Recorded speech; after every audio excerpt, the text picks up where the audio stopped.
El susurro de la casona de los olmos. Dicen que hay lugares donde el tiempo se desvanece, donde las paredes no solo guardan recuerdos, sino que absorben el miedo, el sufrimiento, y a veces, el alma misma.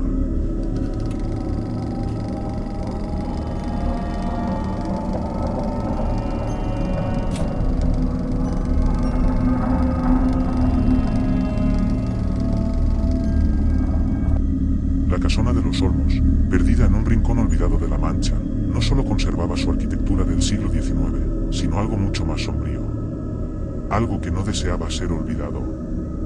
Nadie en el pueblo de Alcaraz se atrevía a acercarse a la casona después del ocaso. Su verja oxidada, sus puertas carcomidas y sus contraventanas golpeando al viento no eran más que el eco de lo que alguna vez fue un lugar de respeto y nobleza. Un lugar donde la familia de don Eusebio, médico rural y único testigo de una tragedia silenciada, vivió durante generaciones. Tras su muerte, la casona cayó en el olvido y el silencio se convirtió en leyenda. Pero para Elías, un joven periodista de Valencia con una obsesión por los fenómenos paranormales, la leyenda solo representaba el principio de una verdad mucho más oscura. Era noviembre de 1997 cuando Elías llegó al pueblo acompañado de su prima Lucía, estudiante de historia. Ambos estaban decididos a desentrañar los misterios de la casona, aunque por motivos muy diferentes.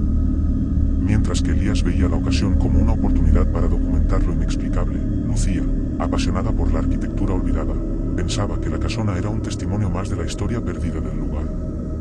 Si realmente pasó algo ahí dentro, yo lo voy a sentir, le había dicho Elías a Lucía, con un tono casi desafiante. Lucía, por su parte, solo le pidió que no provocara lo que no entendiera. No obstante, ambos sabían que lo que iban a encontrar podría ser mucho más de lo que esperaban. Al llegar a la entrada, la verja cedió con un chirrido agónico. El interior de la casona estaba sumido en un silencio abrumador, y el aire se sentía denso, como si la misma atmósfera estuviera impregnada de tristeza y desesperación. La madera crujía bajo sus pies mientras avanzaban, y el polvo flotaba en el aire como un recordatorio del tiempo detenido. La casa parecía haber quedado suspendida en un instante olvidado, a medio camino entre la vida y la muerte. Cuando entraron en la sala principal, la temperatura descendió bruscamente. Elías, sintiendo el cambio en el ambiente, encendió su grabadora, confiado en que captaría algo interesante. ¿Hay alguien aquí?, preguntó al aire inmóvil, su voz resonando en la habitación vacía. El silencio fue absoluto, hasta que un leve golpeteo interrumpió la quietud. 3 golpes, como un código olvidado, retumbaban en las paredes. Lucía, temerosa pero curiosa, encendió una vela que encontró en el suelo. La llama osciló violentamente, como si respondiera a una corriente de aire que ninguno de ellos podía percibir. Y entonces, lo vieron. En la pared, colgado sobre la chimenea, había un retrato cubierto por un velo de polvo y olvido. El rostro de una niña miraba fijamente, con ojos negros como la pez y una expresión inexpresiva. Bajo el retrato, un nombre estaba inscrito: Elvira. 1883-1891. Murió con 8 años, murmuró Lucía, su voz temblorosa. Pero no hay registros de ella. Nada. Y sin embargo, está aquí, respondió Elías, con una inquietud creciente. Decidieron pasar la noche en la casona, cada uno en una parte distinta de la casa. Elías se instaló en la biblioteca, rodeado de libros envejecidos que parecían susurrar secretos del pasado. Lucía, por su parte, se acomodó en la habitación del piso superior, donde el aire era aún más frío y las sombras más densas. Ambos acordaron grabar por separado, esperando que la noche les revelara algo inquietante. A medianoche, Elías sintió un escalofrío recorrer su espalda. Un peso en el aire lo hizo sentirse observado. Encendió la linterna y caminó por el pasillo oscuro, pero lo que vio lo paralizó. Al fondo, en la penumbra, una figura pequeña y encorvada se asomaba. Elías parpadeó, y cuando volvió a iluminar la figura, ésta había desaparecido como si nunca hubiera estado allí.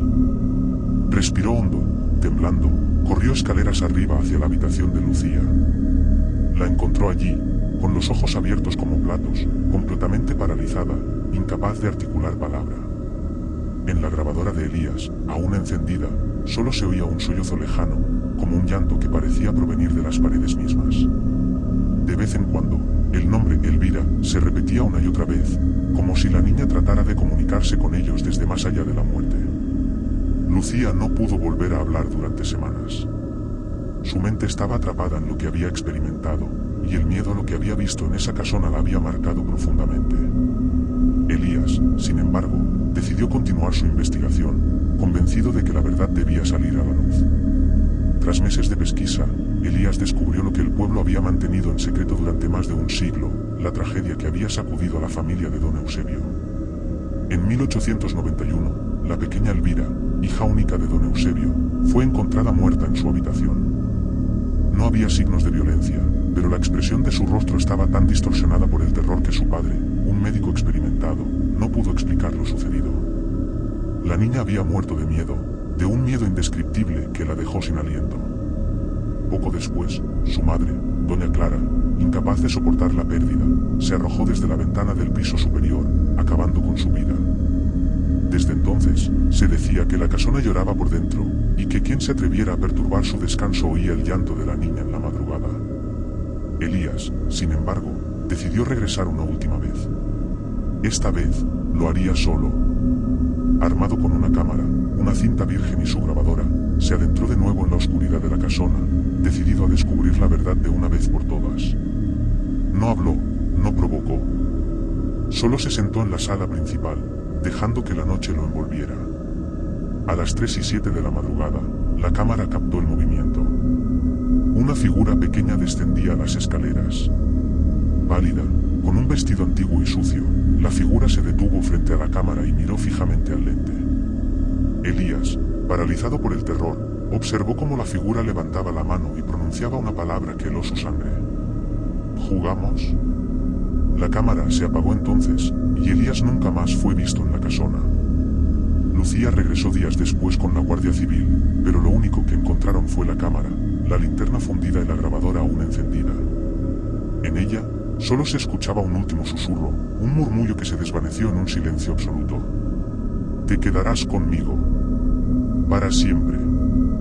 Desde ese día, nadie se ha atrevido a cruzar la verja de la casona de los Olmos. Y aquellos que pasan cerca, especialmente en las noches sin luna, juran oír entre las ramas secas de los árboles la risa lejana de una niña, y el eco de pasos que no pertenecen a los vivos.